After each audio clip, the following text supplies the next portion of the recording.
Sir, देश भर से गरीबी हटाने की बात करने वाली कांग्रेस और महिलाओं को कभी 1,00,000 8,500 रुपए देने की स्कीम पर बात करने वाली कांग्रेस, जिन्होंने कर्नाटक में 5 गारंटियों के ऊपर चुनाव लड़ा था।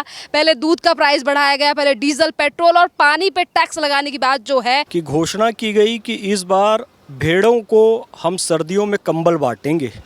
भेड़ें बड़ी खुश हो गई कि वाह वाह, इस बार सर्दियों में हमको कंबल मिलेगा। फिर हुआ ये कि गर्मियों में उन सब के बाल उतार लिए गए और उसी का कंबल बनाकर उनको बांट दिया गया। तो यही ये लोग कर रहे हैं। सर, देश भर से गरीबी हटाने की बात करने वाली कांग्रेस और महिलाओं को कभी 1,00,000 8,500 रुपए देने की स्कीम पर बात करने वाली कांग्रेस, जिन्होंने कर्नाटक में 5 गारंटियों के ऊपर चुनाव लड़ा था।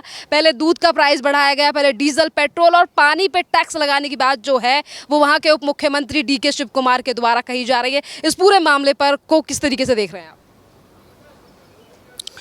देखिए शेरिन जी, हुआ ये कि घोषणा की गई कि इस बार भेड़ों को हम सर्दियों में कंबल बांटेंगे। भेड़ें बड़ी खुश हो गई कि वाह वाह, इस बार सर्दियों में हमको कंबल मिलेगा। फिर हुआ ये कि गर्मियों में उन सब के बाल उतार लिए गए और उसी का कंबल बनाकर उनको बांट दिया गया। तो यही ये लोग कर रहे हैं। पहले तो कहा जी महिलाएं बस में फ्री सफ़र करो, महिला प्रमुख हो आप घर की, आप 2,000 रुपये लो, आप 200 यूनिट बिजली फ्री लो। अच्छा, बेरोज़गार युवा हो, आप 3,000 रुपये लो, स्नातक हो तो। अच्छा, आपने 12वीं किया है जी, आप 1,500 रुपये लो। और आप गरीबी रेखा के नीचे आते हो, आप 10 किलो अनाज लो। सारी योजनाएं आपने बना ली, 36,000 करोड़ रुपए का बजट आपने बना लिया ये बांटने के लिए। और इस साल 1,00,000 करोड़ घाटे का बजट कर्नाटक सरकार ने पेश किया है। तो आप ये समझ जाइए, मैं थोड़ा सा इसका बैकग्राउंड बताता हूँ, क्योंकि जब मैं ये चीज़ें हुई थी ना, जो 10 किलो अनाज का जब मैटर आया तो ये लोग अनाज बांटने के लिए लगे। अनाज इनके पास था नहीं। उस समय भूपेश बघेल की सरकार थी छत्तीसगढ़ में, चूँकि दोनों कांग्रेस की सरकार थी। तो इन्होंने फ़ोन किया भूपेश बघेल जी को, जी छत्तीसगढ़ धान का कटोरा है। मैं छत्तीसगढ़ से हूँ, इसलिए मैं आपको अब वहाँ की बात बता रहा हूँ। धान का कटोरा है, हाँ मैं रायपुर छत्तीसगढ़ से हूँ, छत्तीसगढ़ धान का कटोरा कहलाता है। तो सिद्धारमैया ने फ़ोन किया कि भैया आप हमको अनाज दे दीजिए भूपेश बघेल जी। तो भूपेश बघेल जी थोड़ा गोभक्त किस्म के हैं। हुआ ये था कि ये सबसे पहले जब इनकी सरकार बनी कर्नाटक में, तो सिद्धारमैया ने जो पहला आदेश दिया था वो गाय का आदेश दिया था कि आज से ना अलाउ है। अब 10 किलो चावल फ्री बांट रहे हैं, यानी गाय देंगे कर्नाटक की और चावल मंगाएंगे छत्तीसगढ़ से और उस को छत्तीसगढ़ के चावल के साथ खाएंगे। तो भूपेश बघेल जी से हमने कहा कि आप बिल्कुल भी इनको चावल नहीं दीजिएगा छत्तीसगढ़ से। छत्तीसगढ़ की माटी बड़ी पवित्र है, कर्नाटक की माटी भी बड़ी पवित्र है, पूरा देश पवित्र है, तो आप इस काम के लिए नहीं देंगे। भूपेश बघेल जी ने नहीं दिया, ये बधाई के पात्र है। अब तो सरकार बदल गई भूपेश बघेल जी की, अब विष्णुदेव साय जी की भी सरकार आ चुकी है, वो भी इनको चावल नहीं देंगे। तो ये चावल ये हाई प्राइस में बाहर से अब खरीद रहे हैं। तो हाई प्राइस में चावल इनको खरीदना है, तो कैसे खरीदेंगे? तो जी पेट्रोल की कीमत बढ़ा दो। वही भेड़ को कंबल बांटना है तो उसी का ही ऊन खींच लो। तो पेट्रोल का प्राइस इन्होंने बढ़ा दिया। संपत्ति का रजिस्ट्रेशन करा रहे हैं, उसमें आपको बढ़ा दिया। गाड़ियां आप खरीद रहे हैं, उसमें भी 3% का टैक्स बढ़ा दिया है। फिर इलेक्ट्रिक वाहन आप खरीद रहे हैं तो उसमें जीवन भर आपको टैक्स देना पड़ेगा। और एक अच्छी बात ये हुई कि इन सब की पूर्ति के लिए उन्होंने शराब पर भी टैक्स बढ़ा दिया। ये तो भगवान ने कह रखा है कि सद्बुद्धि। आप ऐसी चीज़ों, मैं तो कहता हूँ शराब पे भरपूर टैक्स बढ़ा दो, ताकि उसको कोई लोग खरीदना ही बंद कर दे और आपकी फालतू की बकवास सी योजनाएं भी बंद हो जाएं। तो मेरा ये निवेदन है कि जो भी योजनाएं बनाएं पहले उसका खाका तैयार कर लें। ये नहीं अरविंद केजरीवाल जी की तरह, मतलब मैं आपको बता रहा हूँ शेरिन जी, एक मज़ेदार बात हुई। इनको यकीन नहीं था इनकी सरकार आएगी, इसलिए इन लोगों ने हवा हवाई ये सब 5 गारंटी दे दी और 5 गारंटी दे दी, सही में सरकार आ गई।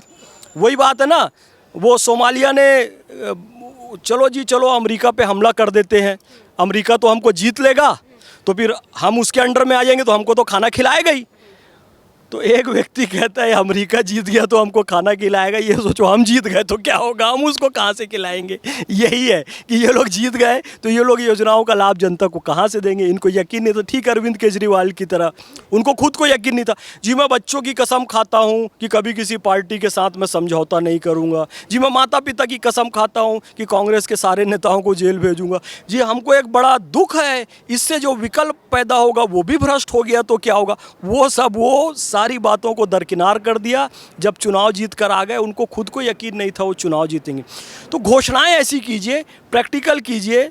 मैं थोड़ा बता रहा हूँ कि चांद सितारे तोड़ कर ला दूंगा प्रेमिका को कहते हो, यार ये कहो कि खरबूजा ले आऊँगा, तरबूज ले आऊँगा, केला ले आऊँगा मेरे भाई। ऐसी बात बोलो कि वो शादी कर ले तो तुम उसको मुंह दिखाने लायक रहो, है ना। ये निवेदन है मेरा कांग्रेस और सिद्धरमैया। हमने नारा दिया, फिर आपके चैनल के माध्यम से कहता हूँ, सिद्धरमैया सिद्धरमैया मत तुम प्यारी गैया। जिस दिन उनकी सरकार बनी थी, मुझे कर्नाटक में बुलाया गया था।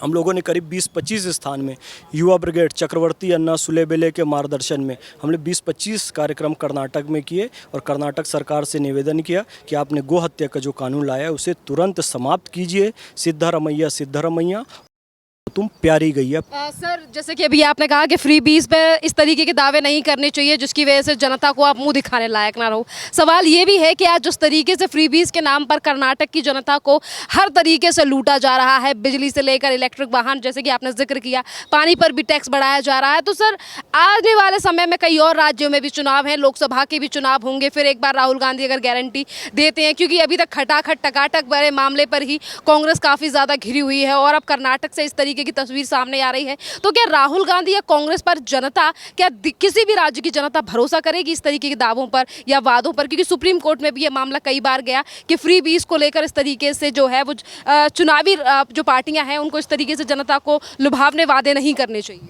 शरण जी, मुझे एक बात बताइए, दूसरे दिन वोटिंग है, तो आज रात को कई पार्टियां जो हैं शराब बांटती हैं, कंबल बांटती हैं, पैसे बांटती हैं, कुछ लोग चांदी के सिक्के भी बांट देते हैं। ये रिश्वत या प्रलोभन है कि नहीं है? ये रिश्वत प्रलोभन है।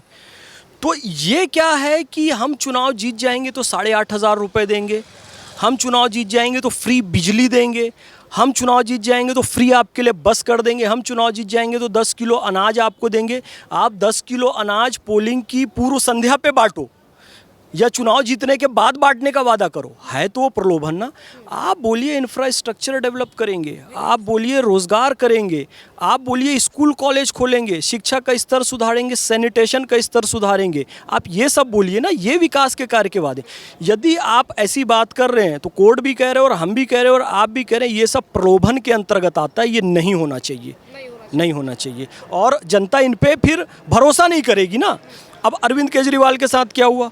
जनता ने उन पर भरोसा करना अब छोड़ दिया। अब अगले चुनाव में देखिए उनका क्या हाल होगा। आप ये देखिए लोकसभा चुनाव में क्या हुआ, एक भी सीट नहीं आई। वो अपनी पत्नी को लगाते रहे कि मेरा शरीर जेल में है, मेरी आत्मा आपके बीच में, वो उल जलूल किस्म के बयान देने लगी। यानी कि जनता का भरोसा आप पे उठ गया। एक सीट तो मिलती उनको, एक सीट भी नहीं मिली। तो कांग्रेस को इससे सीख लेनी चाहिए। हवाई वादे नहीं करने चाहिए, बल्कि ठोस काम करके ठोस बात करनी चाहिए। इसके नाम पर कई राज्यों में सरकार बनाने वाली पार्टियां आज फिर एक बार लोकसभा चुनाव के बाद ईवीएम पर सवाल उठा रही हैं कि टेक्नोलॉजी इतनी हाई हो गई है कि आज फोन के द्वारा भी ईवीएम को हैक किया जा सकता है।